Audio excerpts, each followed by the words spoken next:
Muy bien, shalom, bendiciones para todos. Vamos a comenzar entonces con nuestro estudio de la porción de la Torá. La porción número 18 se llama Mishpatim.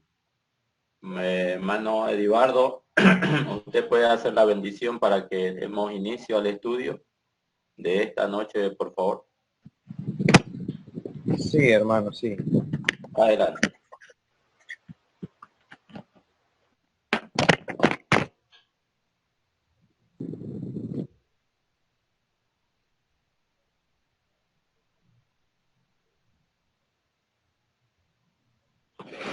Shalom, Abacadosh. Gracias por la oportunidad que nos das un día más de estar en tu presencia. Gracias por permitirnos reunirnos y estudiar tu santa Torah. Te estamos infinitamente agradecidos por tu misericordia y tu bondad para este grupo de estudio y te pedimos, Padre, que por favor nos sigas ayudando a poder seguir reuniéndonos y a poder seguir aprendiendo y poniendo en práctica todo lo que día con día nos llega a través de tu santa Torah. Amén.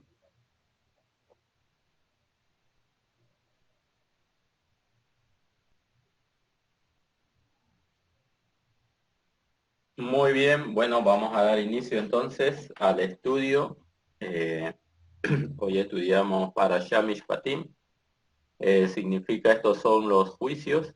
Bueno, en los temas que se estudian, eh, empezamos en Shemot 21.1 sobre la ley sobre los esclavos. También vamos a ver el tema de la ley sobre la violencia. Vamos a ver otros temas como leyes relativas a la propiedad, leyes de restitución, leyes sociales y religiosas, justicia para todos. También se va a hablar del año Shemitah, los años sabáticos y el Shabbat, las festividades anuales, la conquista de la tierra de Canaán, y se va a hablar sobre el pacto, la sangre del pacto, y como tema final vamos a hablar sobre estar en la montaña con Hashem.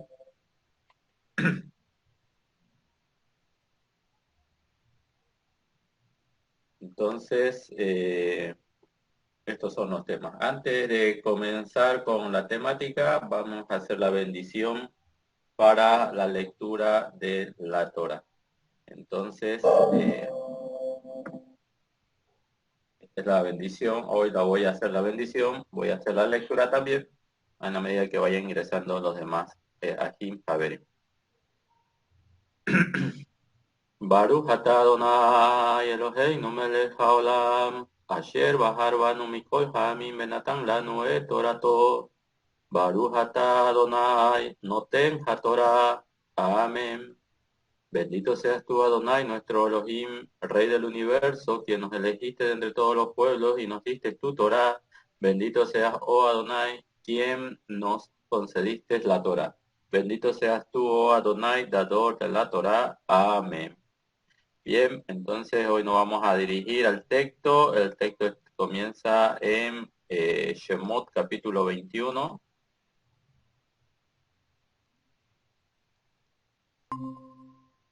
Aquí tenemos el texto. Shemot 21:1. Parashá Mishpatim. Dice, estas son las leyes que colocarás ante ellos. Si compras un esclavo judío, trabajará durante 6 años y al 7º año saldrá libre sin cargo. Si llegare solo, se irá solo. Si es el marido de una mujer, la mujer se irá con él. Si su señor le diere una mujer y ella le diere hijos o hijas, la mujer y sus hijos pertenecerán a su señor y él se irá solo. Mas si el esclavo dijere, quiero a mi señor, a mi mujer y a mis hijos, no saldré libre. Entonces el señor traerá a la corte y lo traerá a la puerta o a la jamba de la puerta, y su señor le perforará la oreja con el punzón, y él lo servirá por siempre. Un hombre Si un hombre vendiere a su hija como esclava, no se irá como se van los esclavos. Si es desagradable a los ojos de su señor, que debiera haberla designado para sí mismo, él ayudará a su redención. No podrá venderla a un extraño, pues la traicionó. Si la había designado para su hijo, la traerá de acuerdo con los derechos de las jóvenes. Si tomare a otra además de ella, no disminuirá su comida, su vestimenta ni sus relaciones maritales. Si no cumple con estas tres cosas, para ella se irá libre de cargo, sin pago. El que golpea a un hombre para que muera ciertamente será condenado a muerte. Mas el que no hubiere preparado una emboscada y el Eterno causó que llegara a su mano, yo le proveeré un lugar a donde habrá de huir. Si un hombre actuare en forma intencionada en contra de su prójimo para matarlo por medio de un ardid, de mi altar lo tomaréis para que muera. El que golpeare a su padre o a su madre ciertamente será condenado a muerte. El que secuestrare a un hombre y lo vendiere y luego se descubriese que estuvo en su poder, ciertamente será condenado a muerte. El que maldiga a su padre o a su madre, ciertamente será condenado a muerte. Si dos hombres se pelean y uno golpea a su prójimo con una piedra o con el puño y no muere pero cae en cama, si se levanta y sale por sus propios medios, el que golpeó será absuelto. Únicamente por su tiempo perdido le pagará y encargará de su curación. Si un hombre golpeare a su esclavo o esclava con una vara y muriere bajo su mano, ciertamente será vengado. Pero si sobreviviere un día o dos, no será vengado, pues es de su propiedad. Si dos hombres pelearen y chocasen con una mujer embarazada y ella diera a luz, mas no hubiere desgracia, ciertamente serán castigados según lo que estableciera el marido de la mujer y lo pagarán por orden de los jueces. Mas si hubiere desgracia, entonces pagaréis vida por vida, ojo por ojo, diente por diente, mano por mano, pie por pie, quemadura por quemadura, herida por herida, golpe por golpe. Si un hombre golpeara el ojo de su esclavo o de su esclava y lo destruyere, lo dejará libre en pago por su ojo. Y si le saca un diente a su esclavo o a su esclava, lo dejará libre en pago por su diente. Si un buey acorneare a un hombre o a una mujer y muriese, el buey ciertamente será apedreado. Su carne no podrá comerse y el dueño del buey será inocente. Mas si era un buey que solía acornear desde ayer y anteayer, y se había advertido a sus dueños, mas no tomaron precauciones, y el buey mató a un hombre o una mujer, el buey será apedreado y también sus dueños morirán. Cuando se le exija un pago por expiación, pagará con expiación por la vida lo que se le haya exigido.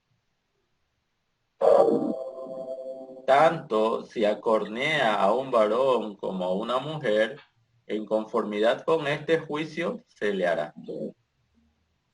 Si el buey acornea a un esclavo o esclava, le dará 30 siclos de plata a su amo, y el buey será apedreado. Si un hombre descubriere un pozo, o si un hombre cavare un pozo, y no lo cubriere, y cayere en él un buey o un asno, el dueño del pozo pagará la indemnización, le devolverá dinero a su señor, y el cadáver del animal será suyo. Si el buey de un hombre atacare al buey de su prójimo y éste muriese, venderá el buey que vive y dividirán su dinero, y el cadáver también lo dividirá. Mas si se sabe que era un buey que acorneaba con frecuencia desde ayer y anteayer, pero su dueño no tomó precauciones, ciertamente pagará un buey en lugar de un buey, y el cadáver será suyo. Muy bien. para allá Mishpatim, entonces comienza con estos pasukim.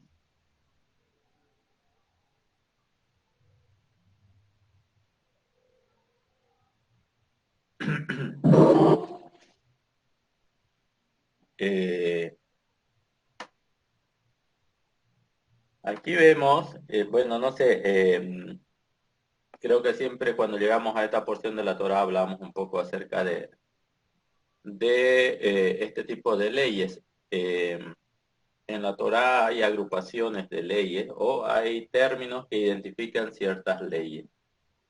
Por ejemplo, misbah es una instrucción, es un mandamiento, es una clasificación de las leyes.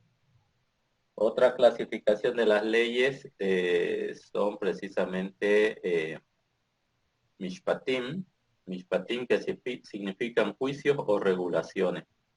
Hay otro tipo de leyes que se denominan los edot, y esto tienen que ver con los testimonios.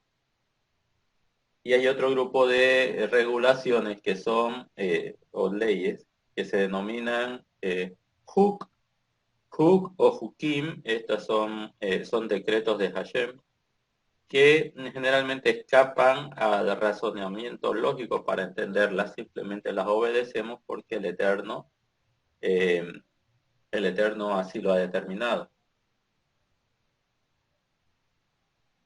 Por ejemplo, uno de los hukim es las cenizas de la vaca roja o la novilla bermeja. ¿Y por qué esas cenizas en un momento, cuando las ponemos en el agua, pueden purificar al impuro, pero el que participó del rito, siendo que no estaba impuro, se vuelve impuro? Entonces, hay cosas que, como les digo, escapan a la lógica del ser humano, pero las obedecemos porque Hashem así lo determinó. Y entonces Mishpatim, lo que hoy estamos estudiando, corresponde a cierto grupo de clasificación de la regulación.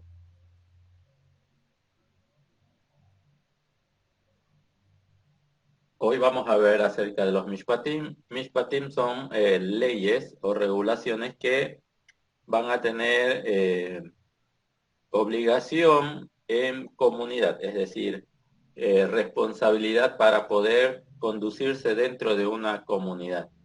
Hay límites que nos va a poner el Eterno para que nosotros no causemos daño a los demás miembros de nuestra comunidad o a las demás personas. Cuando estudiamos la porción Yitro y vimos nosotros que todo el pueblo de Israel estaba a los pies del monte Sinaí, todos escucharon la voz de Hashem, absolutamente todos. Y todos comprendieron por lo menos esas 10 declaraciones. En ese momento Israel estaba en un nivel espiritual muy, pero muy, muy elevado. Muy elevado. Y sin embargo, hoy en capítulo 21, recordemos que en el capítulo 20 leímos sobre los 10 mandamientos o las 10 declaraciones, y era un nivel muy elevado de todo el pueblo de Israel, pero hoy en el capítulo 21 leemos sobre leyes que tienen que ver con el comportamiento del ser humano con su prójimo.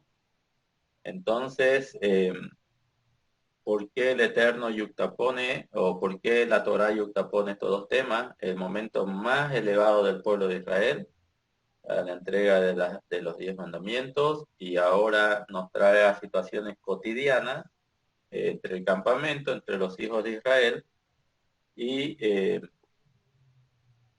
es algo que nosotros vamos a poder ver como que no tiene mucha relación, pero en sí todo lo que está pasando en este momento tiene que ver con el crecimiento de los hijos de Israel. Entonces, Mishpatim empieza diciendo: estas son las leyes que colocarás ante ellos. ¿Ante quién? Ante el pueblo. Dice: si compras un esclavo judío, trabajará durante 6 años y al 7º año saldrá libre sin cargo. Voy a buscar otra versión para ver si es que habla en esos términos. si compras un esclavo hebreo. Tendríamos que ir un ratito a los originales. Vamos a ver.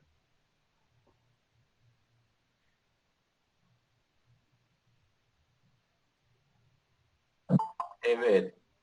Hybrid.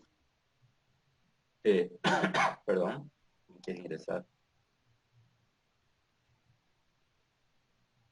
Ok.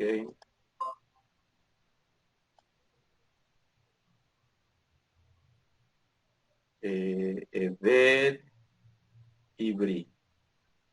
Entonces, no es judío, ya, eso era mi duda. No es judío como traduce la Torá 1999. Si compras un esclavo hebreo. Todavía la identidad judía para ese entonces no estaba desarrollada como la conocemos hoy.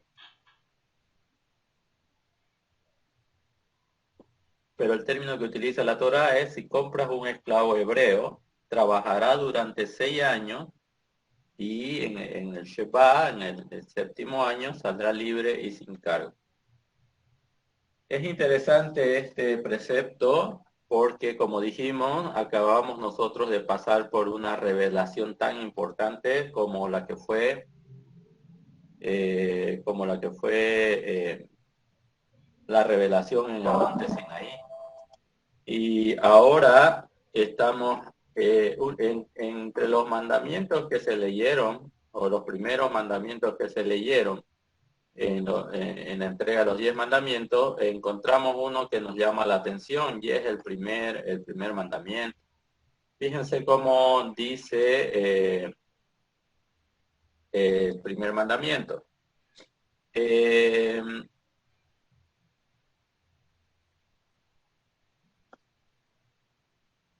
Permítanme un ratito, voy a irme a Shemot 20. Fíjense, dice aquí el primero: yo soy Hashem, tu Elohei, tu poderoso, quien te sacó de la tierra de Egipto, de la casa de esclavitud. O sea, aquí notamos nosotros que Hashem no quiere que su pueblo sea esclavo y por eso lo sacó de la esclavitud.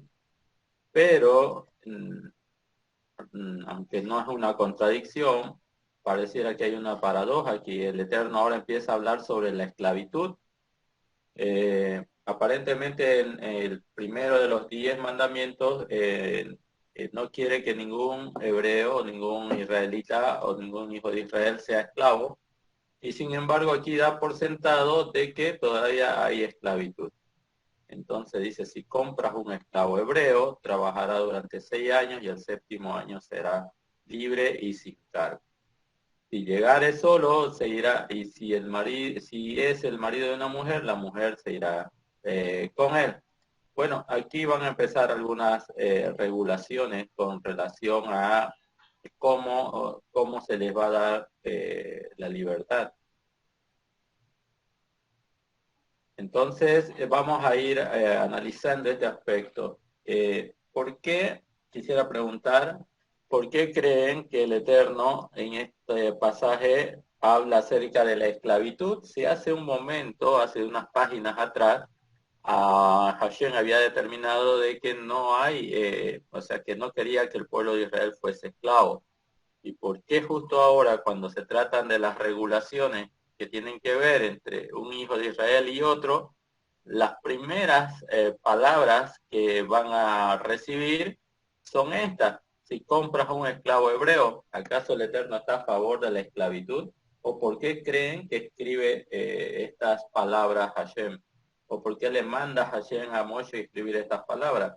Y vemos que aparentemente Hashem no quiere que el ser humano sea esclavo, y ahora se nos habla de que se compre un esclavo hebreo. ¿Qué pueden entender ustedes con relación a lo que estamos leyendo aquí?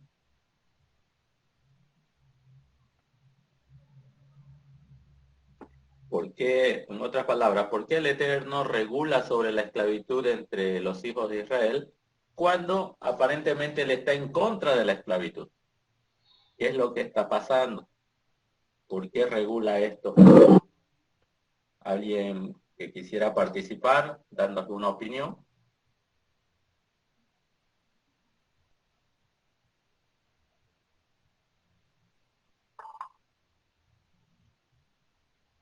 ¿Alguna idea, algún comentario?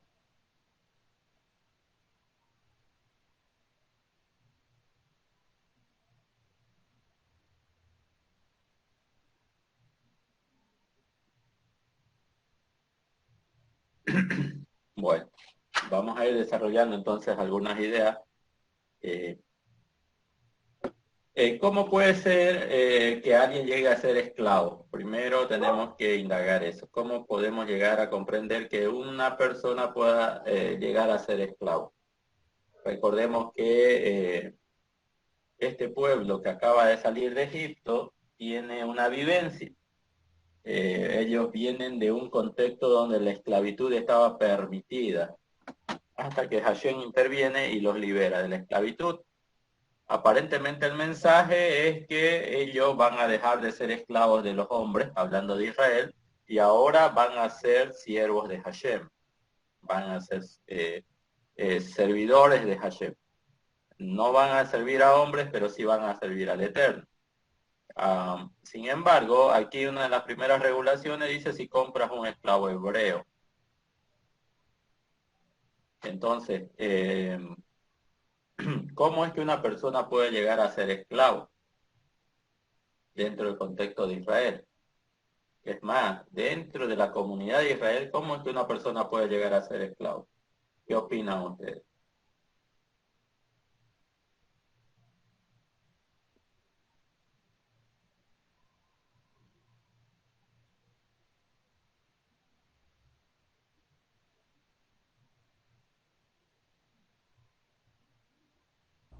Bueno, Bueno, adelante. sí, será que en las traducciones más antiguas dice lo que es la palabra esclavo, que ahí no sea eso. ¿Se puede utilizar ahora? Sí, puede ser la palabra Evet, que significa siervo, pero la idea es lo mismo, va a estar al servicio de alguien. Y la pregunta es, ¿cómo es que una persona que sabe que el Eterno no quiere que entre seres humanos haya esclavitud, pero dentro del pueblo de Israel, ¿cómo es que una persona puede llegar a ser esclavo o siervo de otro? Esa es la pregunta. Si, como dijimos, Hashem no aprueba la esclavitud, por eso él dice, yo soy Adonai, tu Elohim, o de forma personal, que te saqué de la esclavitud de Egipto, o sea, te hizo libre. Allá ahora se nos dice, si compras un esclavo o un siervo hebreo, eh, entonces, aparentemente hubiese como que una contradicción, o el Eterno aprueba la esclavitud o el Eterno no aprueba la esclavitud. Y tenemos que llegar a comprender qué es lo que está pasando aquí. Entonces, pero para eso debemos preguntarnos cómo es que una persona llega a ser esclavo.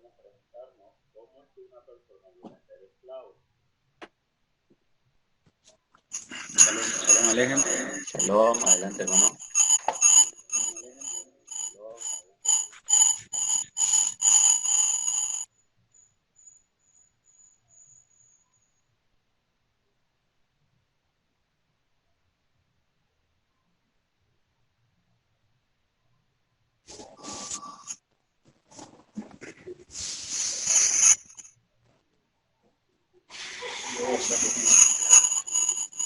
¿Se escucha?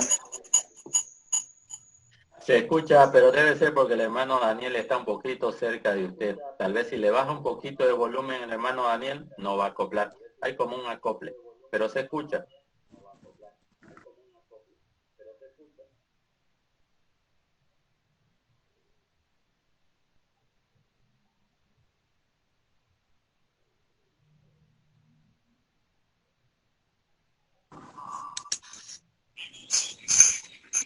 Ok.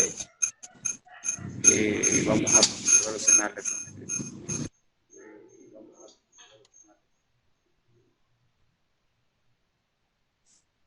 Ahora sí. Ok, estamos bien. Bien, existen dos maneras de por qué un yehudí o un hebreo puede llegar a ser esclavo.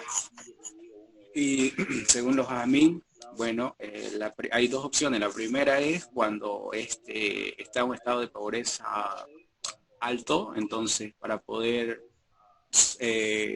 sobresalir y depender de sus propios medios, entonces llega a esa situación de venderse a alguien donde tenga los recursos necesarios y bueno, sea una persona justa, una persona correcta, donde él pueda aprender a valorar las cosas que va a adquirir.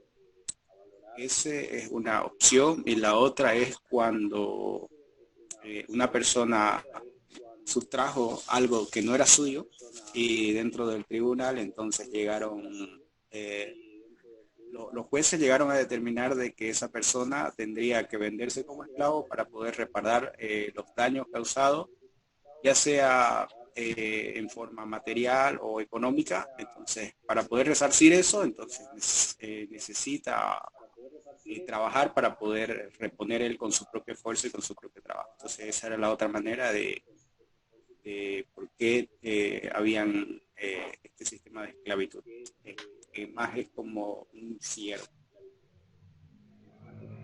Ok, efectivamente es así. Entonces hay que trazar una diferencia entre lo que fue la esclavitud en Egipto y lo que ya va a ser una convivencia de los hijos de Israel. ¿Cuál era la esclavitud de Egipto y de las otras naciones? Bueno, la esclavitud de las naciones paganas, el concepto de esclavitud es que el siervo no tiene derecho a nada. El siervo tiene que trabajar por su vida y es más, en determinados momentos aún el amo, si considera matarlo, lo mata, lo hace trabajar, no le paga, simplemente lo demento. Esclavitud entre de todos sus derechos. A diferencia de él, no tiene familia, distribuir, poseer la tierra propia. Esfuerzo que uno haría en determinada de una familia tiene hijos, entonces el dinero de alguien y de cosecha, y porque la siembra y el terreno yo puedo trabajarlo y luego, bueno, la Torah nos impulsa a hacer, actuar de esa manera, prestarle a un hijo de Israel a otro hijo de Israel, no le tienen que prestar con intereses, pero sucede que también, y no él está endeudado. Y ahora sí que no hay forma, ni siquiera con la tierra que le correspondió, ponerla como garantía de que le puedan dar otro préstamo. Entonces, en esas circunstancias, condiciones, cuando un hombre no tiene la posibilidad de pagar sus créditos, no porque le haya robado, sino no pudo, trató de hacerlo, Hashem le mandó eso, no pudo producir, encuentra endeudado. Prevé momentos algunas puede quedar a esa persona, no puedo ni siquiera trabajaré por un esclavo. Tiene familia, su familia no tiene que comer, él no tiene recursos para poder subsistir, entonces da como esclavo. Entonces dice la Torá, en esas condiciones, si compras un esclavo hebreo, no debes señorearte sobre él para siempre, simplemente permitirá durante 6 años. Esto no tiene que ver con el año Shemitah, es otra cuenta. En el momento en que esa persona llega por así decir, a venderse como siervo, como esclavo, 6 años pasarán el trabajar al servicio de este señor. Puede ser que, pero si ni siquiera en 5 a 6 años, un año tiene que salir la deuda de esa. Y los 6 años no, el que lo toma todo lo que le debe, simplemente de fe para él. No le puede pagar a ese Bene Israel, a todo, a darle un lugar donde pueda vivir esta persona, a él, tiene que ser sustentado por él. Si a pesar de los 6 años no puede él pagar, en un año la Torá le encargo, ya no te dé nada. ¿Qué es lo que más o menos nos está diciendo? Le está diciendo esto, y tomaste y ayudaste a esta persona, lo hiciste trabajar para ti durante 6 años, y 6 años no fueron suficientes para. Entonces, y cuando tú lo dejes salir el 7º año, que te va a pagar seguramente va a tratar con esta otra persona, no sé si lo va a bendecir o no, tal vez sí, prueba, pero la satisfacción, extrema necesidad. A esos palabras, como lo explicó nuestro hermano Pablo, necesidades, y trató de hacer crédito, no pudo utilizar más préstamos, la posibilidad por familiares a sus hijos o a la gente que está bajo su cargo, de venderse como esclavos durante. Y en el 7º año salen sin cargo, es decir, además ya no debe nada. ¿Quién va a pagar? Pues, entendemos que es Hashem el que va a recompensar a aquel que habilidad para ayudar a Bene Israel. Esa es una manera. ¿Quiere decir algo? Sí, hay otra manera de cómo se puede situación económica o el monto, ¿no? Referido a cualquier que trabaje 6 años. Y la deuda, él debe por vicio de esclavitud, deberíamos entenderlo como trabajo, se dividía la cantidad que él adeuda y cosa que se puede no solamente trabaje el año y el 7º año salga libre. Si la deuda era demasiado grande y el año Shemitah estaba en un 5º año y son un convenio entre y hacer su dueño. Entonces, trabajaba el cálculo durante los 6 años, trabajaba esos 2 años libre. Tenía que seguir trabajando luego de quedar libre para saldar su deuda. Así en ese estado quedaba ahora y también el dueño haciéndolo que un motivo por el cual él lo había tomado como esclavo a la deuda y entonces él también ya quedaba libre de esa carga, incluso ya lo dotaba, ¿no? Y le daba un poco más que él había generado con su trabajo para que él mismo pueda solventarse, él mismo pueda tener sus propios recursos, sus propios ingresos y así pueda él hacer su vida.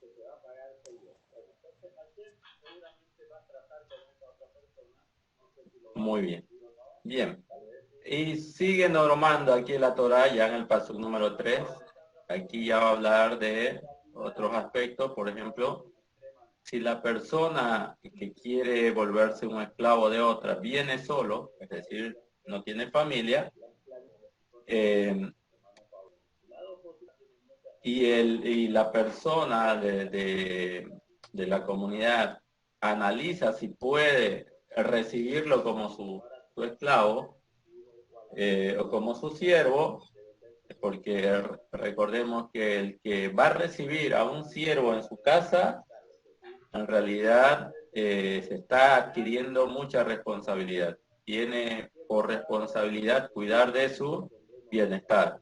Tiene que alimentarlo al siervo, tiene que vestirlo al siervo, tiene que darle un lugar donde descanse el siervo. Entonces, es una prueba para aquellos que van a recibir, a los que se van a constituir sus siervos o sus esclavos.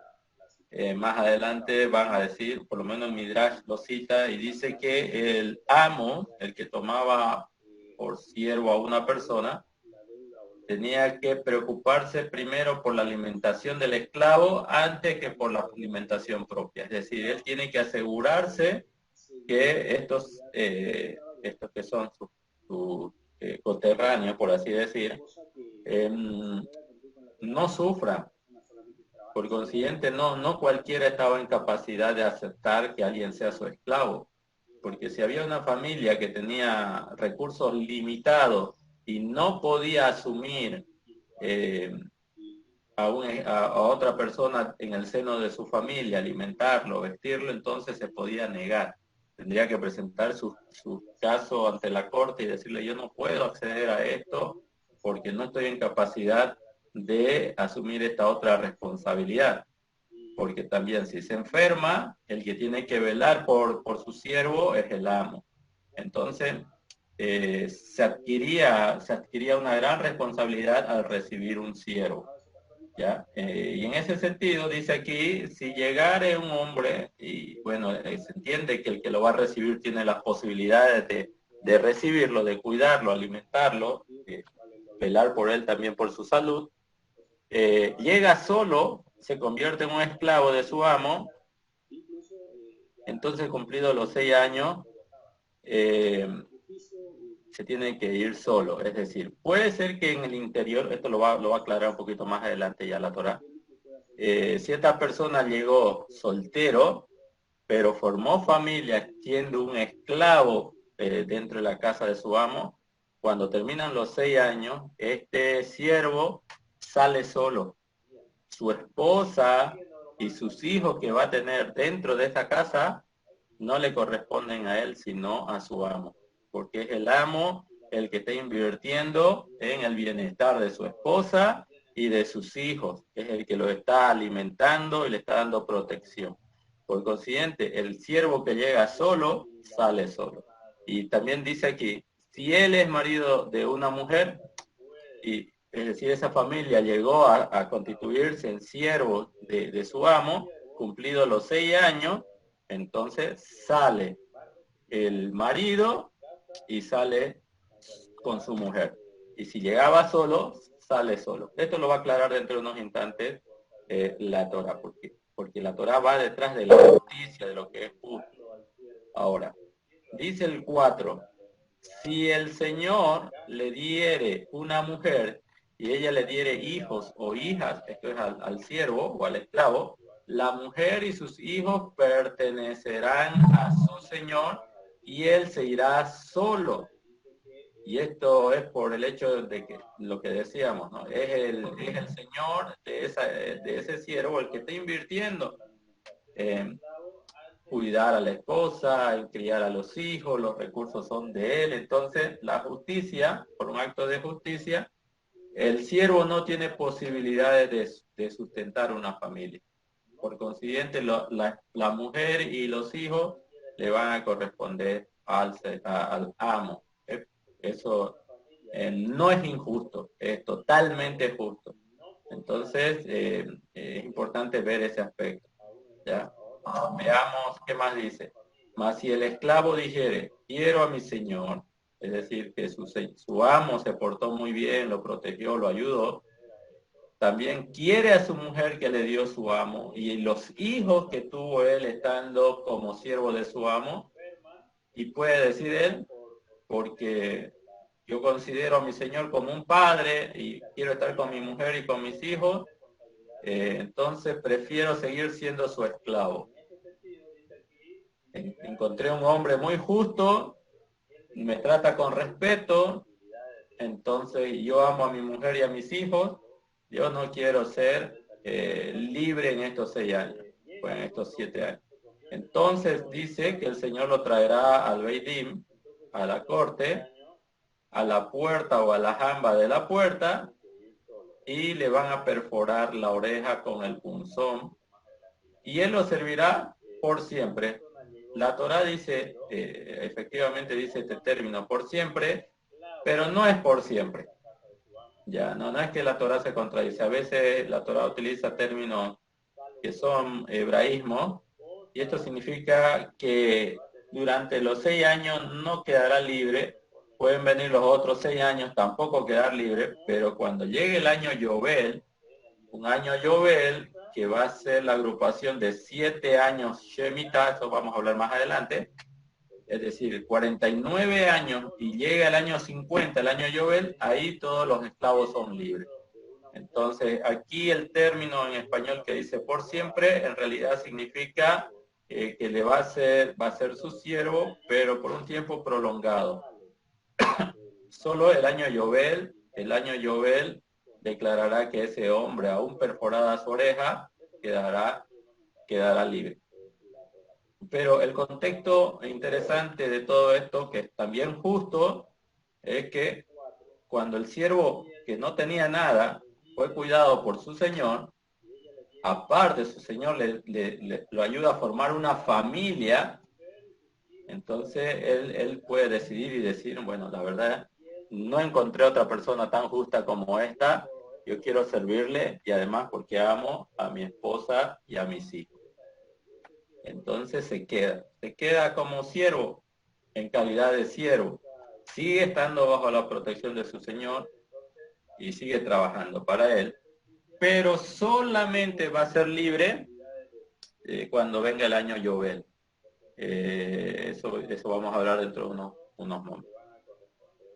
Bueno, no sé si se entiende, no sé si hay alguna consulta, alguna pregunta o algo que no se entienda con relación a esto de los esclavos. Sí, una pregunta. Sí. Adelante. Hola. Sí, quería preguntar, ¿qué pasa si se compra siervos hebreos y son siervos ajenos?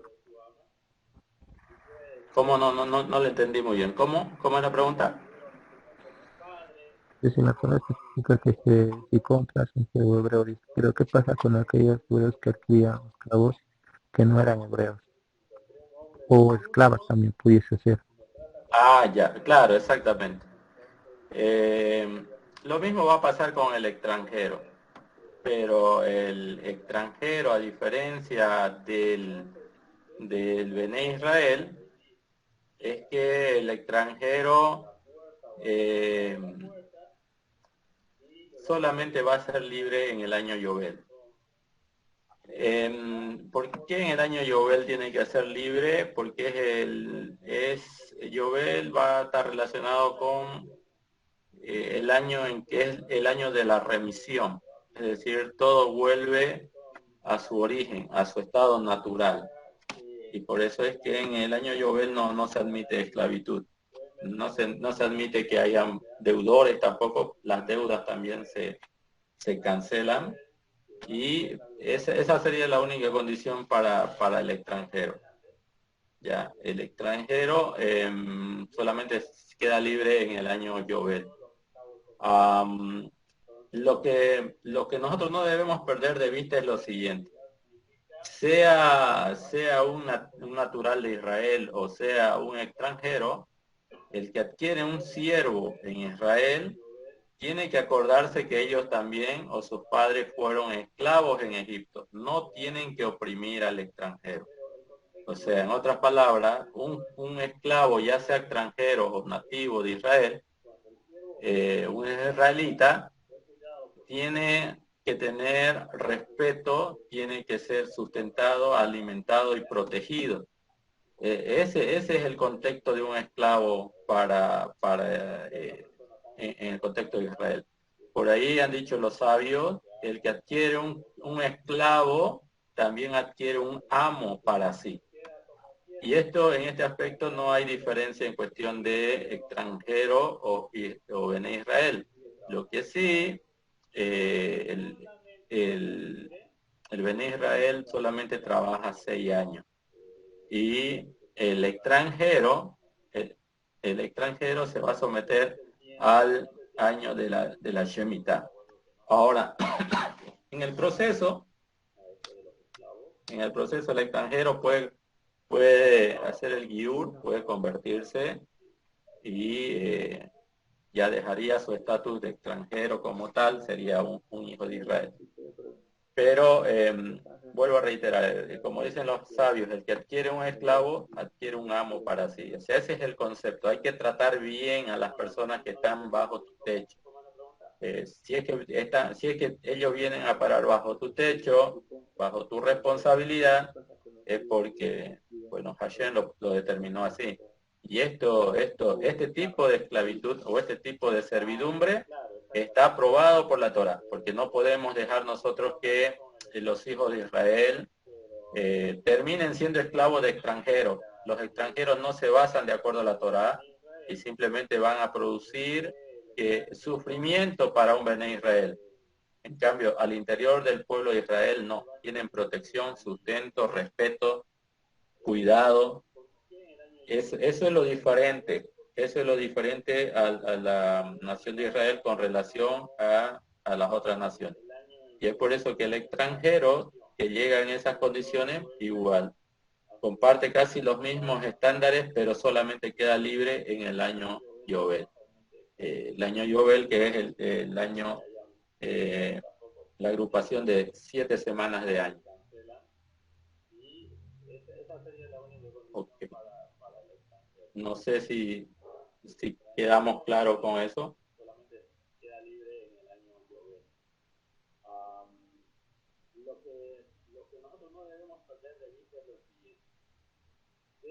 Bueno.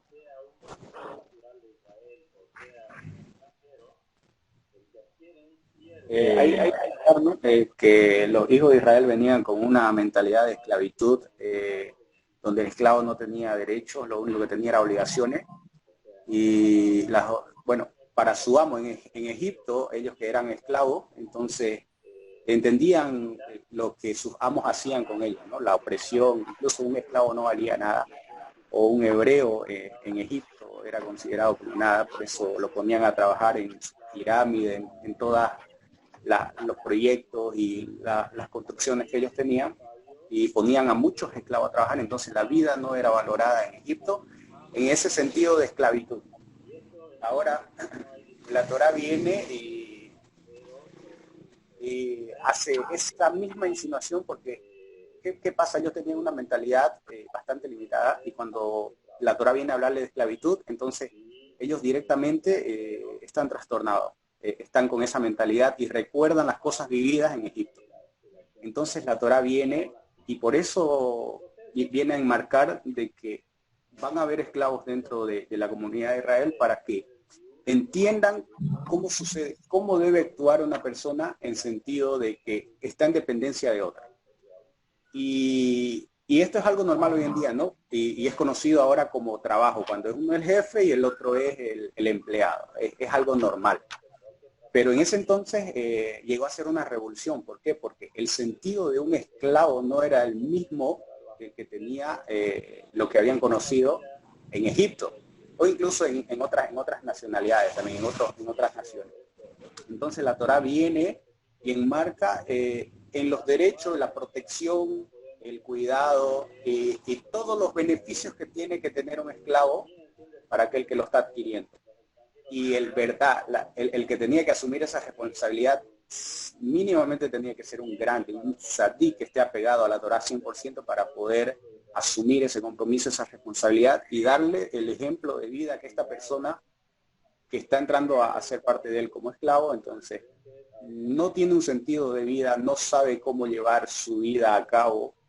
Y como nosotros sabemos, ya en la comunidad de Israel se entregó la Torá, instrucciones específicas, preceptos. Entonces Israel sí tiene un sentido de vida, un propósito.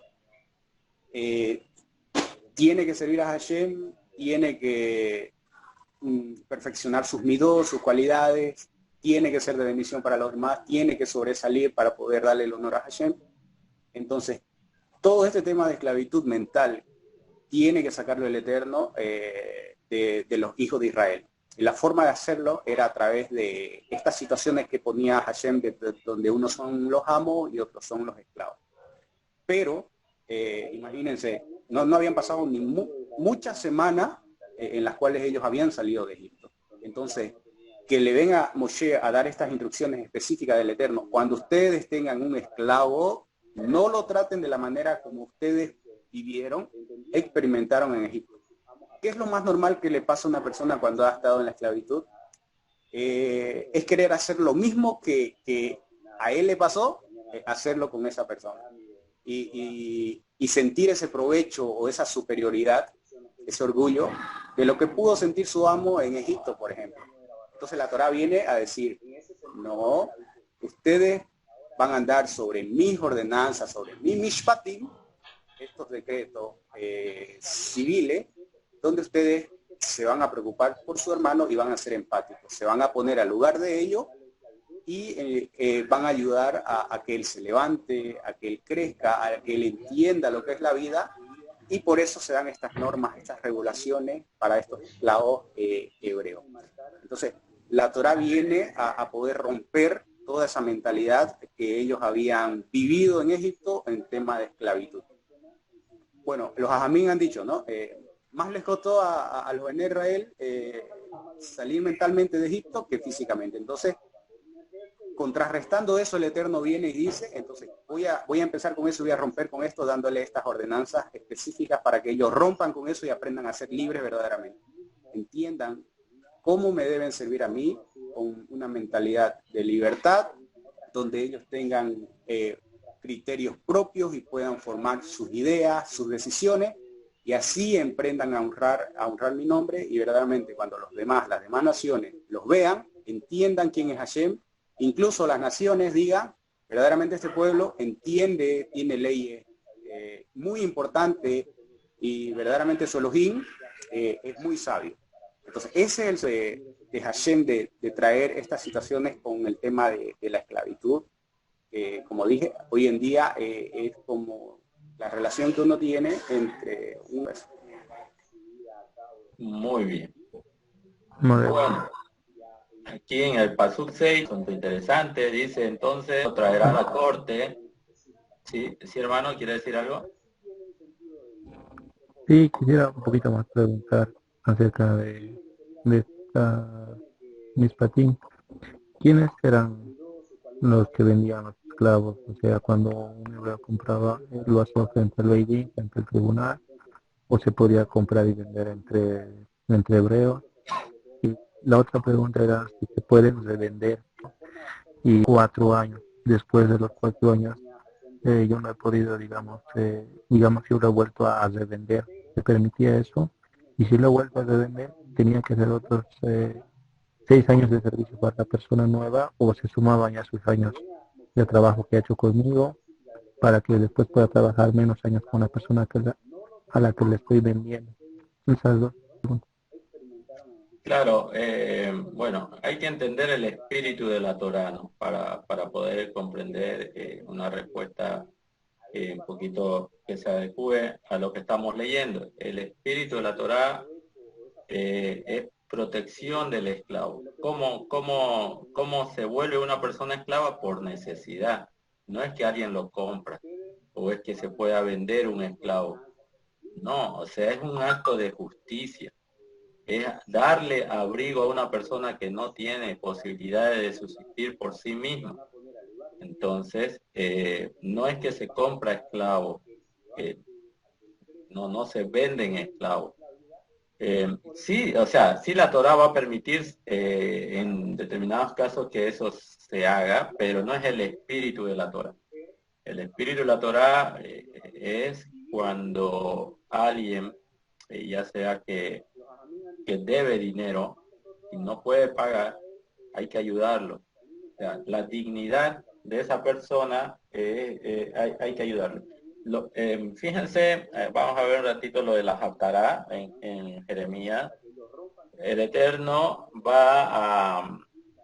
se va a enojar contra Israel porque los señores no dejaron libres a los esclavos después del 7º año, porque prohibieron la libertad a aquellas personas que se hicieron esclavas de sus amos. Hashem se molestó tanto y Hashem los va a hacer esclavos de otras naciones al pueblo de Israel. Entonces, o sea, el espíritu de la Torá no es sacar ventaja de esa condición. No es que sí lo permite, lo vamos a ver dentro de unos minutos, sí permite que se puedan vender esclavos, pero no es ese el objetivo de la ley. No es ese el objetivo. Es decir, una persona se hace esclavo por necesidad o porque causó un daño irreparable y tiene que pagar. En esas condiciones es que se vuelve esclavo, pero no hay el comercio o la venta de personas como esclavos, aunque la Torah lo va a permitir, pero no es ese el espíritu, sino más bien ayudar a las personas que están necesitadas. Otra de las, para que lo entendamos bien este aspecto, otra de las razones por las cuales viene el juicio de parte del Eterno es cuando nadie ayuda a estas personas que están requiriendo ayuda, es decir, que lo tomen por esclavo, que lo lleven a su casa, los alimenten, les den trabajo, ellos puedan levantarse económicamente, pero si nadie en Israel los ayuda, entonces ellos para no morir, ¿qué es lo que van a hacer? Van a tener que irse a vender como esclavos a los goim, a los gentiles. Y los gentiles lo van a hacer sufrir. Cuando Hashem vea eso, que un hijo de Israel sufre porque sus hermanos no lo ayudaron, entonces también viene el exilio. Entonces lo que queremos demostrar con esto, que estas leyes de esclavitud es para mantener la unidad de Israel. En determinadas circunstancias, un hijo de Israel puede quedarse sin recursos, sin medio de sustento. Recordemos que en ese entonces, cuando van a entrar a la tierra prometida, son ellos que se dedican a la agricultura y a hacer negocios. Y algunas personas no van a poder hacer negocios y van a vivir de la agricultura, pero Hashem va a poner ese tipo de pruebas. Algunos lo va a dejar como para que Israel cumpla con estos preceptos, de tomar a personas de su pueblo como siervos, hasta que esta persona después de 6 años se levante. Entonces, el objetivo no es comprar ni vender esclavos. El objetivo es hacer un acto de justicia. Pero la Torá sí permite que se vendan.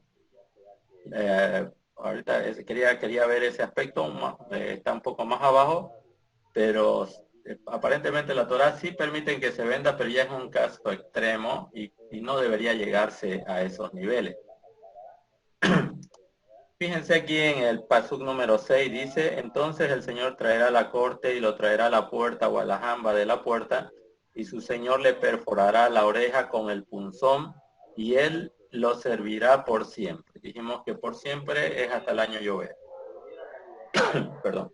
Entonces, ¿por qué tiene que llevarlo su amo, o el señor de este siervo, lo tiene que llevar a un Beidim? ¿Y por qué le tienen que perforar la oreja? ¿Por qué no demuestran otra cosa? ¿Por qué tienen que perforar la oreja de esta persona? Y bueno, ahí sí que hay consenso en algunos y van a decir que como el Eterno no aprueba la esclavitud, por ejemplo, volvemos a repetir el primer mandamiento, yo soy Adonai tu Eloheija, que te saqué de la servidumbre, de la esclavitud de Egipto, te saqué de esa esclavitud.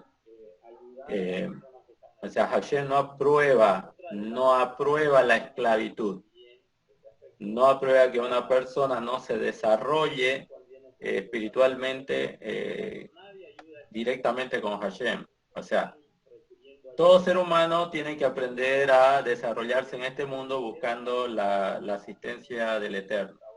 Pero cuando una persona ya está muy cómoda, o sea, ahí en donde su amo, él simplemente tiene todo, le dan una casa, le dan un lugar donde dormir, le dan alimento, le dan ropa, bueno, lo tiene todo, bueno, ya no quiere depender del Eterno.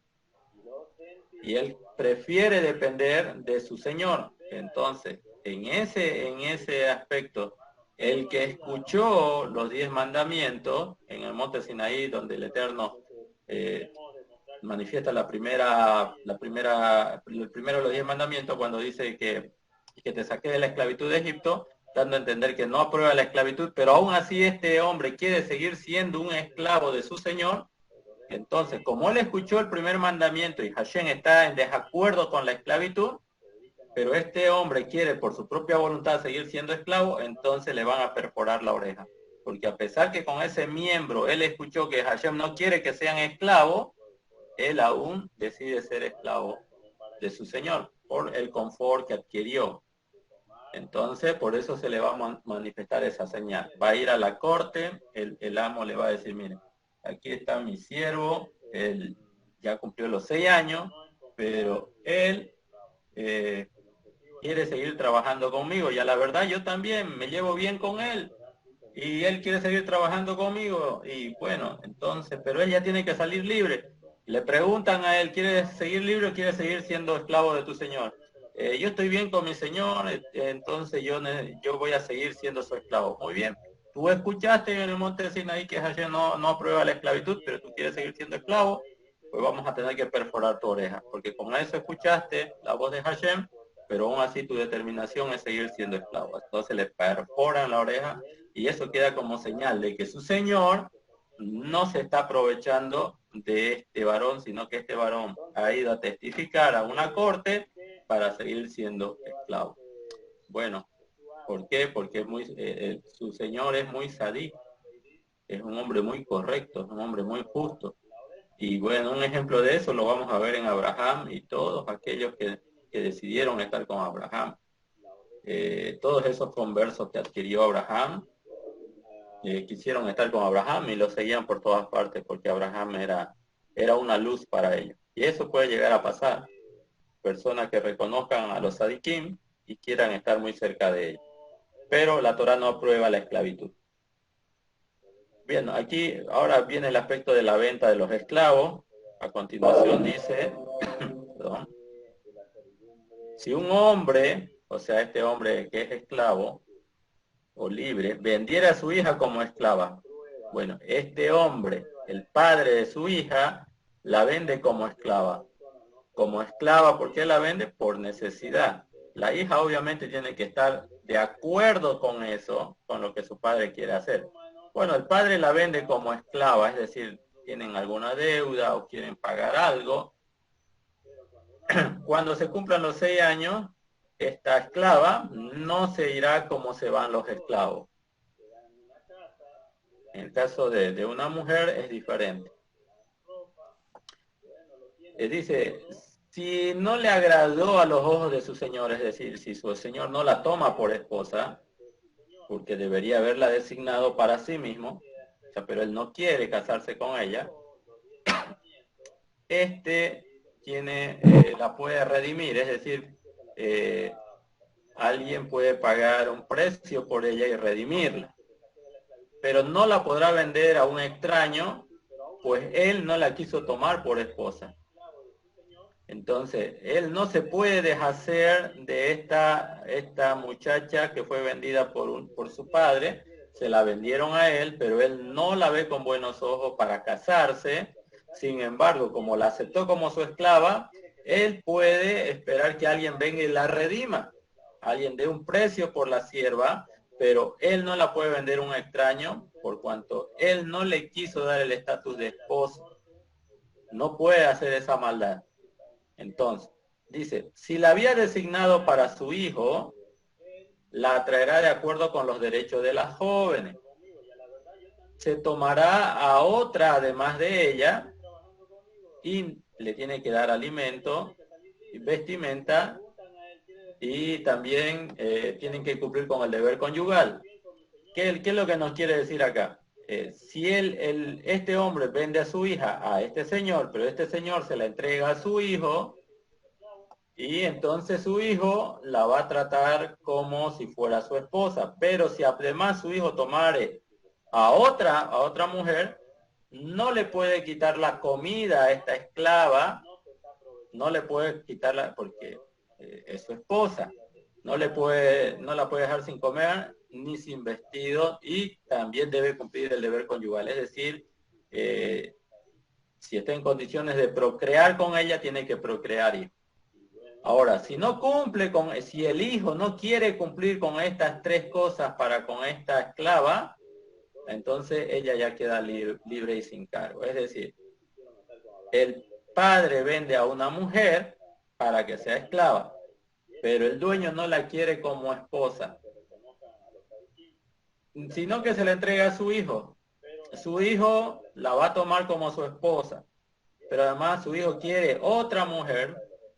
Entonces, no puede negarle los derechos de esposa, tiene que darle alimento, sustento, protección y cumplir con el deber conyugal con su esposa.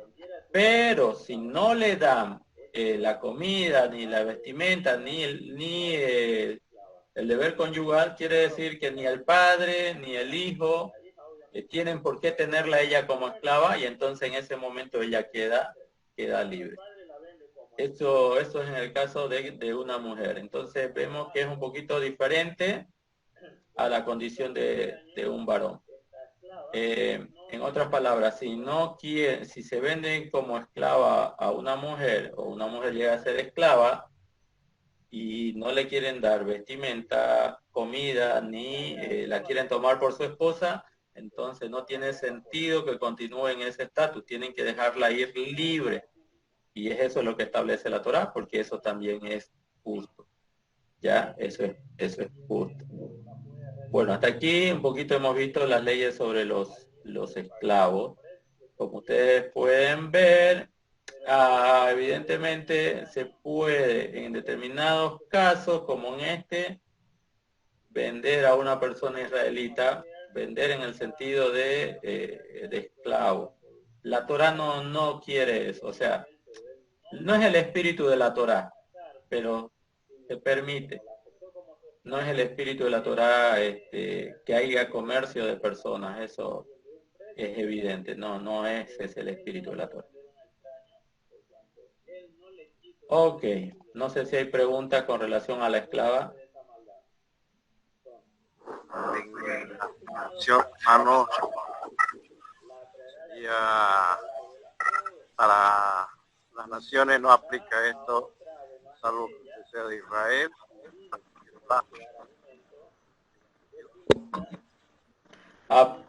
Perdón, no lo escuché. ¿Podría repetir de nuevo, hermano, por favor? Sí, les decía que a las naciones o en nuestra generación esto no aplicaría salvo que sea de Israel y practique Torah. No, claro. No, esto no aplicaría. No aplicaría, pero en la actualidad no. Ahora, en un contexto de extrema pobreza, hay otros medios para ayudar a la gente, ¿no? Ya Israel ya ha madurado, ya ha crecido, ha superado varias etapas, y para eso están, en el mismo Israel hay organizaciones que se dedican a la tzedakah.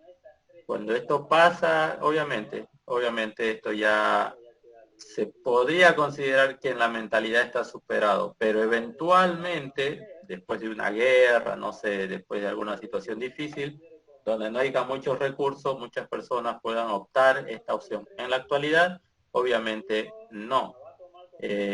No, porque en Israel vivir en Israel en la actualidad es vivir en uno de los países más caros del mundo, porque allá se pagan muchos impuestos. Vivir en Israel, los alquileres tienen impuestos, la gente tiene que dar impuestos para el Mossad, para el ejército israelí, para mantener las yeshivá, para mantener los hospitales, para mantener los centros de estudio. Muchas organizaciones dependen de los impuestos, entonces vivir en Israel en la actualidad no es para cualquiera. Alguien que quiera decir, yo quisiera ir a vivir en Israel, muchos israelitas, muchos que hacen aliyá no pueden vivir allá, no, se retornan a sus comunidades en el exilio porque se paga mucho en impuestos. Si usted no tiene una fuente laboral segura, se le va a complicar un poco.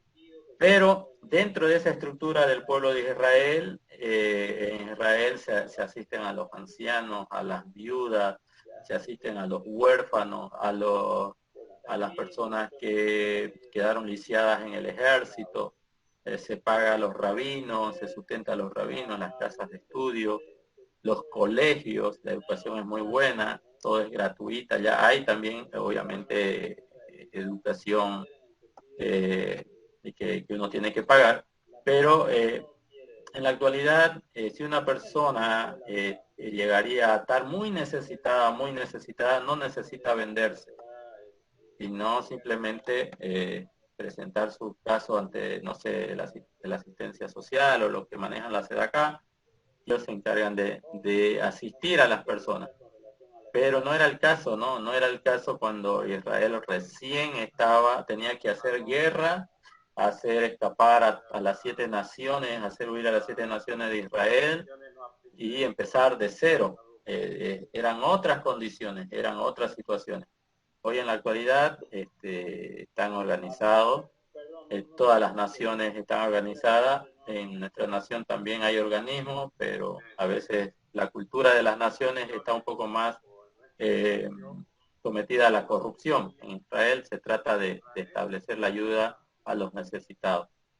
En la actualidad, nadie compraría un esclavo ni nadie se vendería por esclavo, salvo que hayan condiciones que así lo ameriten, ¿no? Como decía, las guerras, la pobreza que trae la guerra. Tenemos ejemplos recientes, la Segunda Guerra Mundial, lo que pasó en Japón, en Hiroshima, Nagasaki, lo que pasó con los yugoslavos, lo que pasó con Ucrania, con, ¿cómo se llama?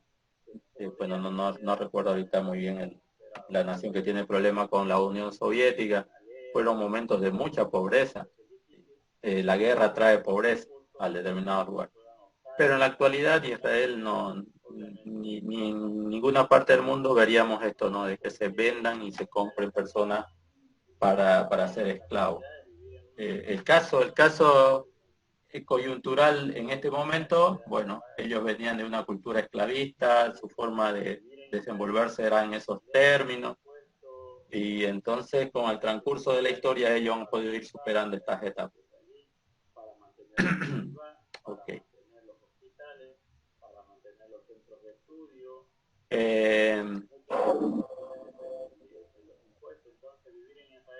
Veamos otras leyes. Dice aquí el 12. El que golpea a un hombre para que muera, ciertamente será condenado a muerte. Bueno, aquí es un pleito entre dos personas y uno golpea a la otra persona hasta que muera. Entonces, tiene que ser condenado a muerte, porque no es un accidente, es una pelea, es algo con cizaña, odio, y mata a otra persona, entonces ciertamente es condenado a muerte, salvo que sea en defensa propia, ¿no? Eso es obvio. Y el que ataca, si una persona está decidida a atacar a otra persona para matarla, pero la otra persona llega a enterarse de eso, entonces la persona que se está por defender puede adelantarse y matar al que lo quiere matar. Eso ya es en defensa propia, no es condenable. Pero aquí estamos hablando de dos personas que están peleando y una mata a la otra. Es decir, hay odio de por medio. Y hay cizaña, alevosía y todo lo que dicen los abogados, ¿no? Dice aquí el 13, más el que no le hubiere preparado una emboscada, es decir, el que no tenía intenciones de matarlo, y el Eterno causó que llegara a su mano, yo le proveeré un lugar a donde habrá de huir. Esto significa, lo que quiere decir es que si alguien no tenía la intención de matar a alguien, pero cometió un accidente, algún accidente, o sea,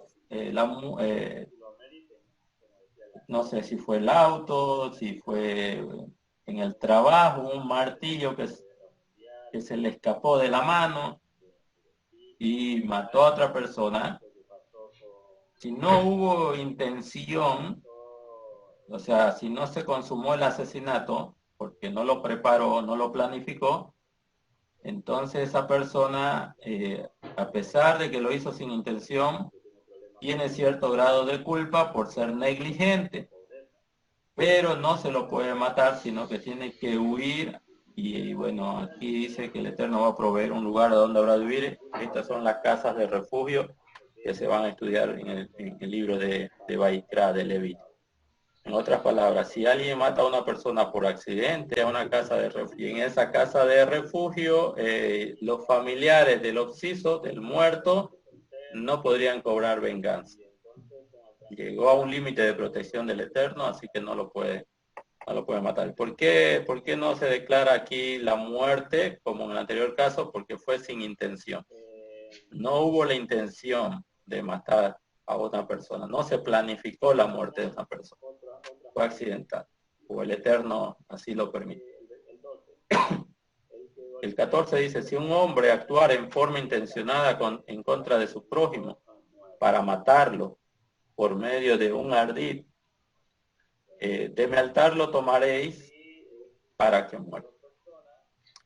Como ustedes pueden ver, el aspecto es si es que fue planificado, si es que hay odio, si es que hay planificación de por medio, entonces hay que tener cuidado con eso. Mucho cuidado porque Hashem no ve con buenos ojos esa situación, y así que tiene que morir.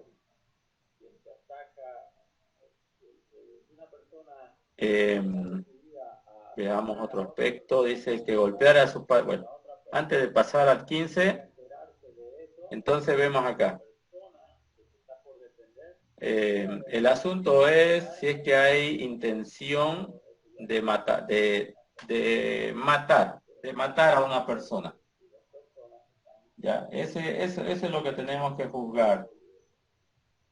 Y es que hay soberbia, como dice aquí, y uno lo busca para matarlo, entonces tiene que morir.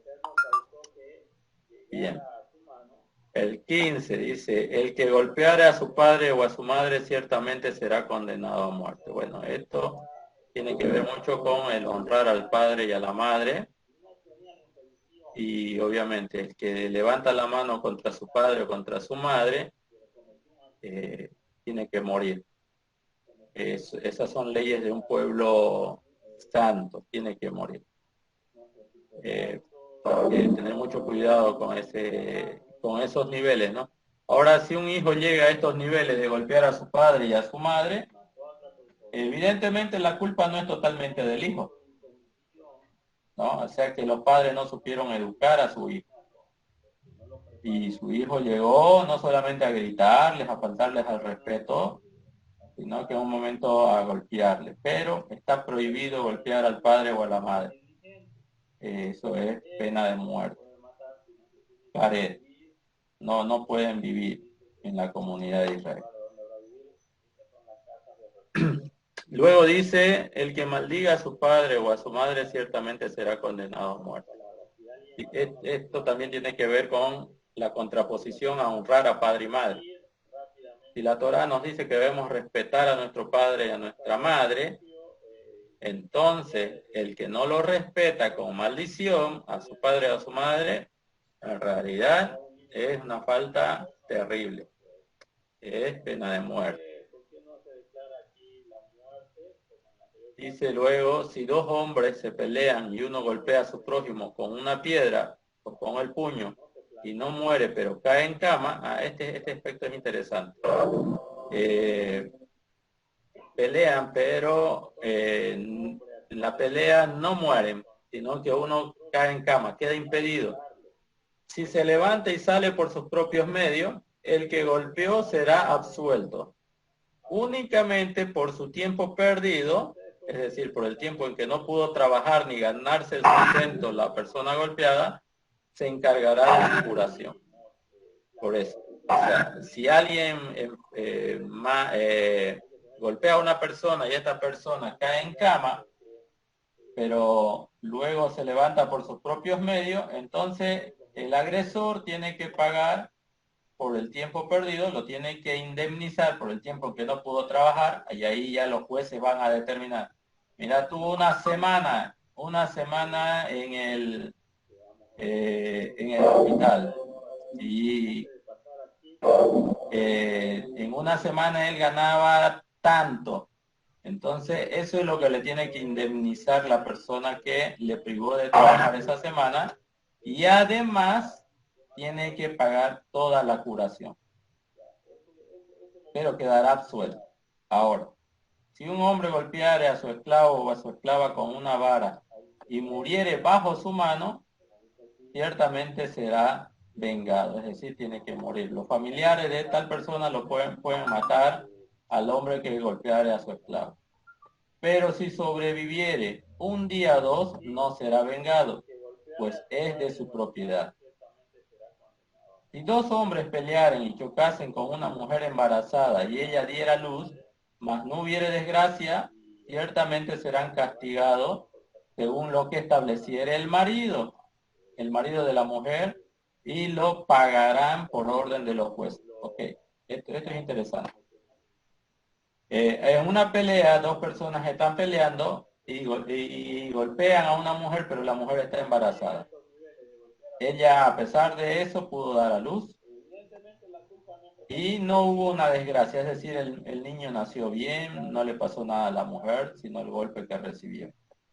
Ciertamente serán castigados según lo que estableciera el marido de la mujer, y lo pagarán por orden de los jueces. Este caso se puede llevar a una corte y los jueces son los que van a determinar hasta cuánto es lo que tienen que indemnizar estos dos hombres que pelearon. Ahora, más si hubiera una desgracia, entonces pagaréis vida por vida, ojo por ojo, diente por diente, mano por mano, pie por pie, quemadura por quemadura, herida por herida, y golpe por golpe. Y esta es la ley que algunos han denominado la ley del talión. ¿Qué significa que si hubiere desgracia? Si hubiere desgracia puede significar primero que ella no pudiese dar a luz, que el niño muere. Entonces pagaréis vida por vida.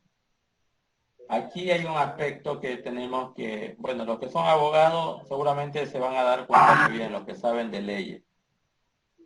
Dice, mas si hubiere desgracia, entonces pagaréis vida por vida. Como el niño no nació, no son culpables de muerte, sino que tienen que indemnizar a la familia de acuerdo a lo que los jueces van a establecer. Esto va a ser tratado en una corte y de acuerdo a lo que se van a establecer, entonces los jueces van a determinar el valor que le van a dar a la familia, pero es que no nació, el niño no nació. Como no nació, entonces cuando dice pagaréis vida por vida es una indemnización, pero esto lo va a establecer el Beit Din, los jueces. Sí,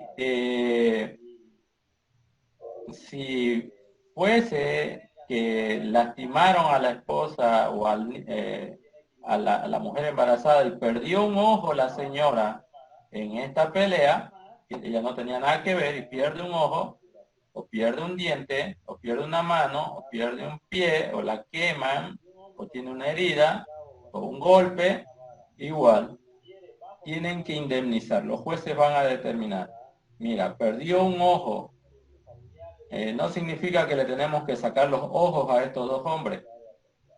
Si la mujer pierde un ojo, no significa que le tengo que sacar de a un ojo a cada uno de estos peleoneros. No, significa que la tienen que indemnizar.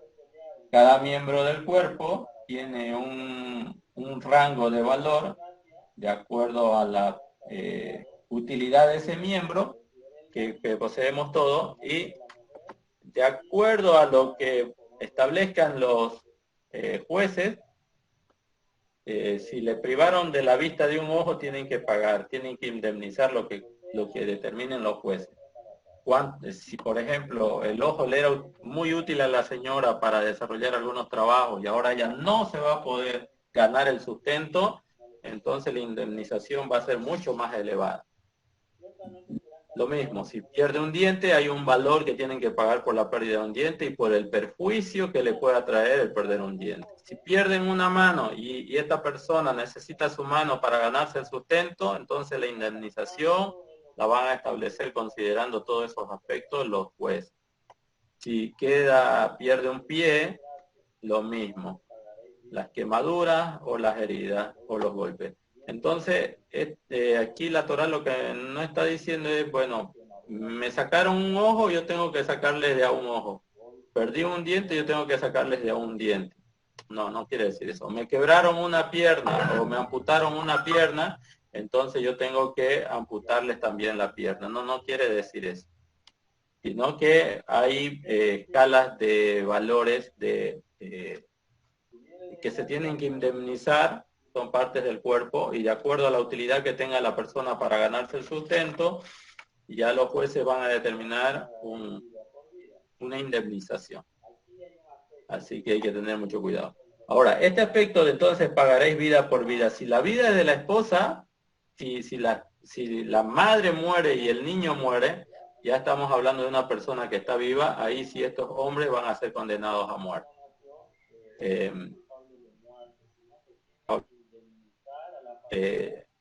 Sí van a ser condenados a muerte porque la muerte de una persona ya no tiene precio. Entonces, esto se deja siempre en manos de los jueces y tiene que ver con la indemnización más que con la venganza. No sé si es que quieren comentar, hacer una pregunta, algún comentario con relación a este aspecto.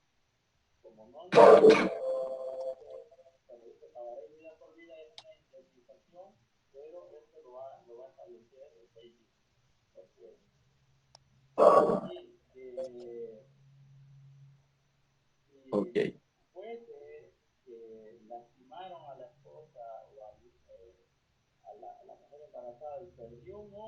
Ahora, dice aquí, si un hombre golpeara el ojo de su esclavo o de su esclava y lo destruyere, es decir, destruyen el ojo. Por causa de eso, todo lo que le debe su esclavo ya no le va a deber a su dueño y lo tiene que dejar libre en pago por su ojo. Y si le saca un diente a su esclavo o a su esclava, también lo dejará libre en pago por sus dientes. Es decir, si es que esto fuese hecho sobre alguien que está como un su siervo bajo su protección y el amo al golpearlo le lastima, le destruye un ojo, inmediatamente el esclavo queda libre. Y si pierde un diente, inmediatamente quedan libres. Ya no dejarían de ser esclavos y no tendrían deudas pendientes. Ya así lo establece la Torá. Ahora veamos el aspecto de los animales. Si un buey acorneara a un hombre o a una mujer y muriese, y el buey ciertamente será apedreado. Esto es cuando la mujer muere, ¿no? O sea, cuando hay una muerte de por medio. Obviamente un hombre también. Si un hombre muere, es lo mismo. Un hombre o una mujer muere, el buey ciertamente tiene que ser muerto. Su carne no se puede comer y el dueño del buey será inocente. Es decir, que se apedrea al animal y se le entierra, ¿ya? Más, si era un buey que solía cornear, es decir, con anticipación, desde ayer y desde antes de ayer, y se había advertido a sus dueños, mas no tomaron precauciones, es decir, no les importó, ya fueron advertidos y ellos no tomaron precauciones, y el buey mató a un hombre o una mujer, el buey será apedreado y los dueños también morirán. Esto es en caso de que ya, bueno, haya indicios de que este animal tiene esa costumbre, pero los dueños no hacen nada. En esa circunstancia tiene que tanto el animal que causó la muerte como sus amos, sus dueños, por cuanto fueron negligentes, también son responsables de la muerte del varón o de la mujer. Entonces también van a morir. Dice, cuando se elija un pago de expiación, pagará como expiación por su vida lo que se le haya exigido. Esto lo van a determinar los jueces. Los jueces van a decir, mira, perjudicaste a esta familia y tienes que pagar a esta familia porque posiblemente murió el padre de la familia y los niños no tienen cómo trabajar. Entonces, ahí los jueces van a determinar cuánto es el valor por expiación de la vida que se le haya, que pueda demandar la muerte de un familiar, digamos. Ya eso lo van a determinar los jueces. Aquí no es muy claro si esto se va a referir a la muerte de la persona a causa de los animales o a la muerte de la persona por causa de otras personas. Pero sí se le va a exigir un pago de expiación, una compensación por la vida que murió. Bien, dice aquí, tanto si acornea a un varón como a una mujer en conformidad con este, el juicio se le hará. Si el buey acornea a un esclavo o una esclava, le dará 30 ciclos de plata a su amo y el buey será apedreado. Aquí ya tenemos, ¿se acuerdan ustedes dónde, en qué parte de las escrituras se habla de los 30 ciclos de plata? ¿Alguien se acuerda? ¿A quién se le dieron 30 ciclos de plata? ¿Quién se acuerda? Judas Iscariote. Claro, Judas Iscariote, ¿no? Le dieron esta cantidad de recursos. Bueno, entonces si el buey acornea a un esclavo o una esclava, o el siervo, dañaron al siervo de un señor, la indemnización es para el amo. Le van a dar 30 ciclos de plata. Ya.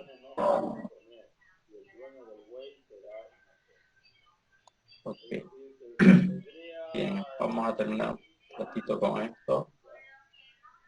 Si un hombre descubriera un pozo, o si un hombre cavare un pozo y no lo cubriere, y cayera en él un buey o un asno, el dueño del pozo pagará la indemnización, le devolverá dinero a su señor y el cadáver del animal será suyo. Creo que no hay mucho que opinar aquí. Si alguien cava una cisterna, está buscando agua y no encuentra y deja abierto el pozo y ahí cae un animal, entonces el que cavó el pozo se cuantifica cuánto vale el animal, tiene que pagar lo que vale el animal, le tiene que dar el dinero al dueño del animal y el animal va a quedar en posesión tuya. Pero si el buey de un hombre atacara al buey de su prójimo y éste muriese, venderán el buey que vive y dividirán su dinero, y el cadáver también lo dividirán. Mas si se sabe que era un buey que acorneaba con frecuencia desde ayer y antes de ayer, pero su dueño no tomó precauciones, ciertamente pagarán un buey en un lugar de un buey y el cadáver será totalmente suyo. Bueno, estas son las leyes que vamos a encontrar nosotros en Mishpatim. La parashá continúa en el capítulo 22, 23, parte del 24. Pero lo interesante de todo esto es que se trata de establecer lo que es justo, y si ustedes analizan el espíritu de la Torá, siempre va a buscar aquí en estas leyes la justicia, lo que es correcto. Ahora, como comenzamos, ¿no? Hoy el estudio decíamos cómo puede ser que el pueblo de Israel se había elevado tanto para recibir los 10 mandamientos, o sea, estaba en un nivel muy, muy elevado, extremadamente elevado. Habían hecho un ticún muy grande, una corrección muy grande de sus almas, pudieron percibir la voz del Eterno, fue impresionante. Y eso fue en el capítulo 20, y ahora en el capítulo 21 nos habla de cosas que son muy terrenales, son cosas que son muy cotidianas. ¿Por qué la Torá yuxtapone estos dos eventos? El evento más impresionante, la revelación más impresionante que el mundo entero presenció, y el otro capítulo son de temas que son muy terrenales, muy, vamos a decir así, no del nivel espiritual tan elevado como la revelación que experimentó. ¿Por qué la Torá yuxtapone estos dos temas? Bueno, les recomiendo que puedan leer lo que escribió el Rab David Anania Pinto, y él va a hablar del aspecto de la unidad. Así como cuando Israel estaba a los pies del monte Sinaí y todos estaban acampados ahí como un solo hombre para recibir los 10 mandamientos, y luego de los 10 mandamientos se empieza a hablar sobre los Mishpatim, dándonos a entender que lo que sucedió en el monte Sinaí no son simplemente 10 mandamientos. La Torá se va a componer de 613 mandamientos, 248 positivos y 365 negativos. Y el Rab va a decir que estos 248 mandamientos positivos tienen que ver con elementos del cuerpo y del alma. Y los 365 negativos también tienen que ver con elementos del cuerpo y del alma. Pero que un hijo de Israel no cumple todos los 613, porque hay mandamientos que son exclusivos de los Kohanim, y hay mandamientos que son exclusivos de los reyes, hay mandamientos que son exclusivos de las mujeres, y hay mandamientos que son exclusivos de los varones. Por consiguiente, un miembro de Israel no está en condiciones de cumplir los 613 mandamientos. Pero, como dice la Torá, que cuando ellos estaban a los pies del monte Sinaí, para recibir la Torá como un solo hombre, Quiere decir que cuando el Cohen Gadol cumple los mandamientos que la Torá establece que él tiene que cumplir, y el rey de Israel cumple los mandamientos que la Torá le exige que él tiene que cumplir, entonces como que si la mujer también estuviera cumpliendo los 613 mandamientos, o como que si el varón común, el hombre común de Israel estuviera cumpliendo los 613 mandamientos, porque cuando cada parte de Israel cumple con su responsabilidad, todo Israel se eleva, todo Israel se va a elevar, es decir, va a participar del cumplimiento de los 613 mandamientos. ¿Eso qué quiere decir? Que cuando nosotros estudiamos los 10 mandamientos en la porción anterior, y ahora empezamos a estudiar 50, en esta porción de la Torá dicen los sabios que hay 50 preceptos de los 613, entonces cada mandamiento que nosotros hemos estado estudiando, lo que hemos empezado a estudiar el día de hoy, y los aplicamos, si nos corresponden o no nos corresponden, entonces hacemos de esa manera que todo Israel, que es un solo cuerpo, que es un solo ente, pueda también elevarse. Lo único que va a elevar al pueblo de Israel es el cumplimiento de los 613 mandamientos. Por consiguiente, la responsabilidad de usted y la responsabilidad de cualquier otro miembro de Israel es grande, porque cuando usted deja de cumplir lo que a usted le corresponde cumplir, cuando usted deja de cumplir lo que usted tiene que cumplir, en realidad está perjudicando a todo Israel. Y es por eso que se nos yuxtaponen estos dos temas. El tema de los 10 mandamientos, la revelación espectacular, el evento más grandioso que hubo en toda la humanidad desde que se creó el mundo, cómo Hashem se reveló a todo un pueblo, es tan importante, así también como el cumplir cada uno de estas misbot que nosotros acabamos de estudiar. Vuelvo a reiterar, los sabios nos dicen que como no todos cumplimos los 613 misbot, pero cuando cada miembro de Israel cumple con su responsabilidad, todo Israel cumple las 613 misbot. Y cuando un miembro del pueblo de Israel transgrede la Torá, le está impidiendo a todo el pueblo de Israel elevarse en el servicio del Creador. De ahí que los mandamientos y los preceptos nos hacen a nosotros responsables del prójimo.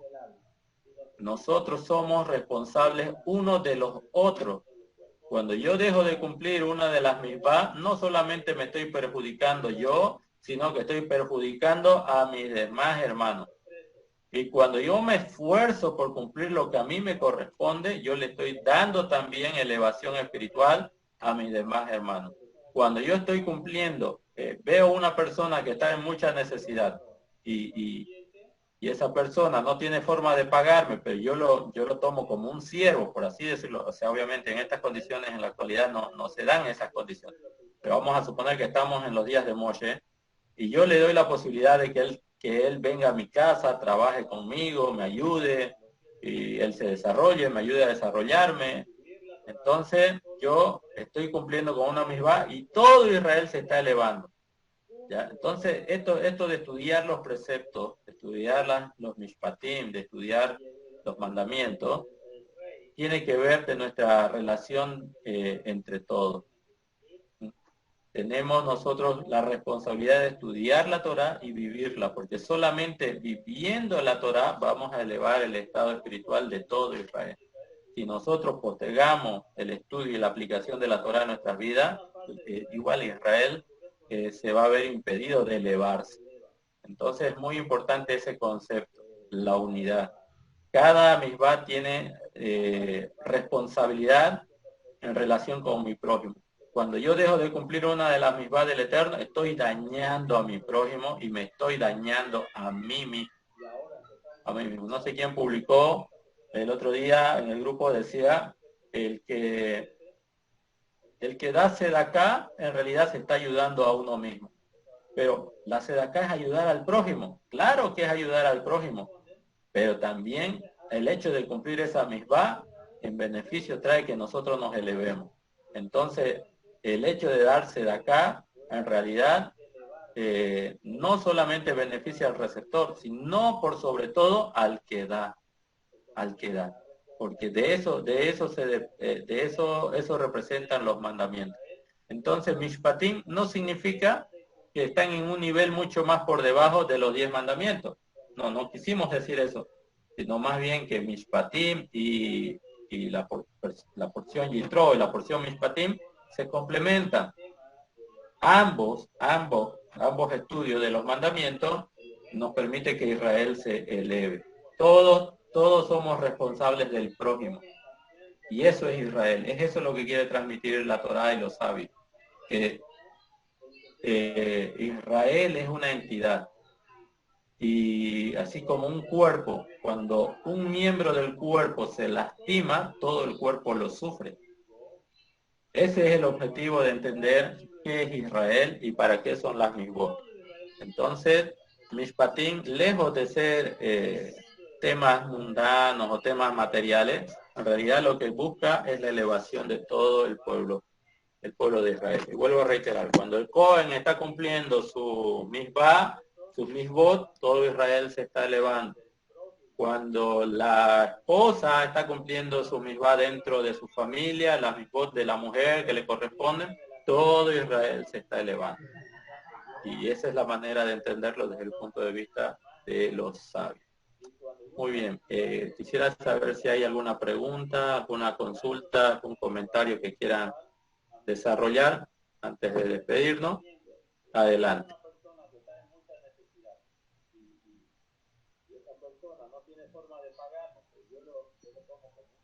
No sé si hay preguntas.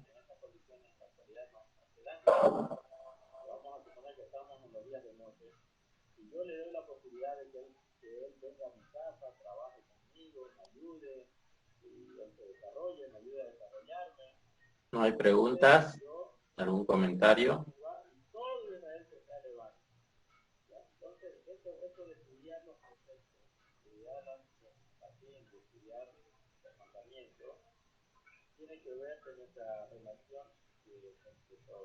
No hay comentario, vamos a quedar entonces en esta parte.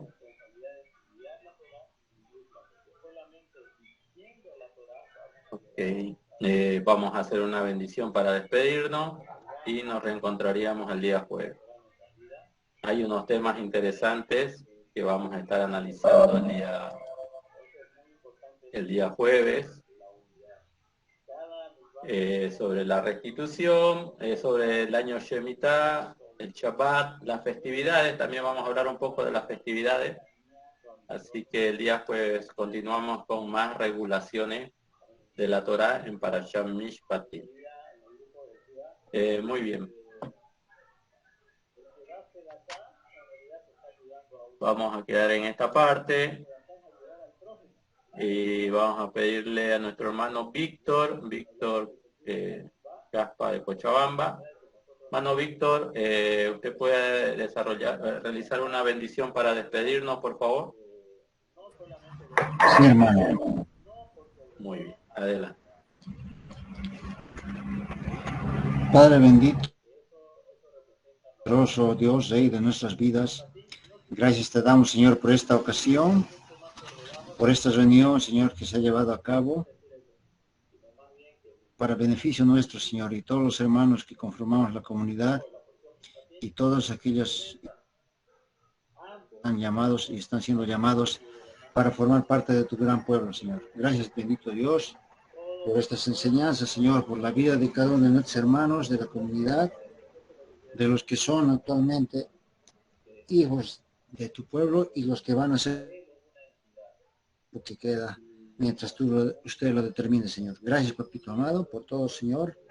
Le pedimos, Señor, que puedan recuperar la salud, la fortaleza, las funciones de los órganos vitales, de parientes, familiares, Señor, que conforman esta comunidad, de todos nuestros hermanos, de nuestra parentela, Señor, guíalos, protégelos, y a todos, Señor, dándoles lo necesario, previniendo, Señor, la vida, la actitud, el hablar, el pensar de cada uno de nosotros que estamos queriendo desarrollar, Señor, bajo el estudio de su Torah. Bendito, amado Señor, le damos gracias por todo, por este estudio, por esta semana, Señor. Bendice a cada vida, Señor, de los que han asistido a esta reunión, a esta sala, y también a los han hecho presente, Señor. Bendícelos, cuídalos y protégelos, Señor, en todas maneras. Gracias, bendito Dios. En el nombre de Jesús Hamasías, Señor, le estamos muy agradecidos por esta reunión de hoy y por la vida como usted lo ha previsto, lo ha diseñado, Señor, para cada vida. Gracias, Dios bendito. En el nombre de Jesús, Señor. Amén. Amén. Amén. Muy bien. Bueno, que el Eterno les bendiga, les guarde. Nos veríamos el día jueves. Shalom, Laila Tov.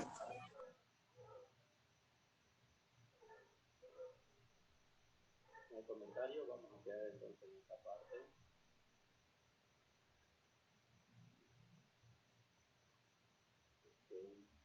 Vamos a hacer una bendición para despedirnos y nos encontraríamos el día jueves.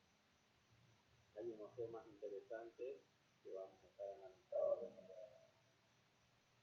el día jueves, sobre la restitución, sobre el año Shemitah, las festividades, también vamos a hablar un poco de las festividades, así que el día jueves continuamos con más regulaciones de la Torá y de la administración. Muy bien. Vamos a quedar en esta parte y vamos a pedirle a nuestro hermano Víctor Gaspa de Cochabamba. Hermano Víctor, ¿usted puede realizar una bendición para despedirnos, por favor? Sí, hermano.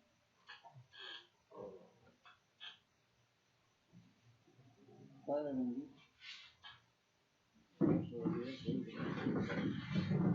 te damos, Señor, por esta ocasión, por esta reunión, Señor, que se ha llevado a cabo,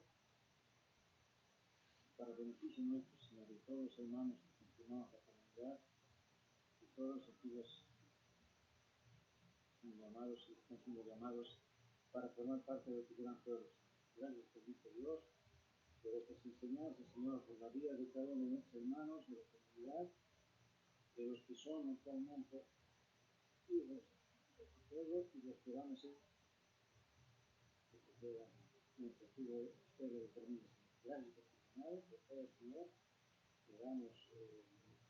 Le pedimos, Señor, que puedan recuperar la salud, la fortaleza, las funciones que nos órganos de parientes familiares, Señor, que tengan en esta comunidad, que todos nuestros hermanos, Señor, por toda la ciudad, guíalos, protégelos, y a todos, Señor, dándoles lo necesario, previniendo, Señor, la vida, la actitud,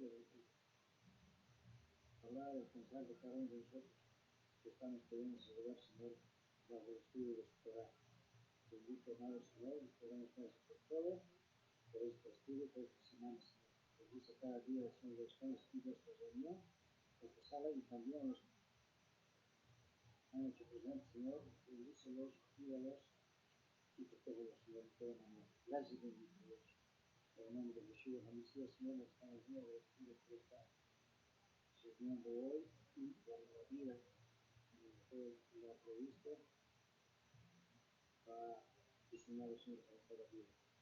Gracias, Dios mío. En el nombre de Jesús, Señor. Amén. Amén. Muy bien. Bueno, que el Eterno nos bendiga, nos guarde. Nos veríamos el día jueves. Shalom, Laila Tov.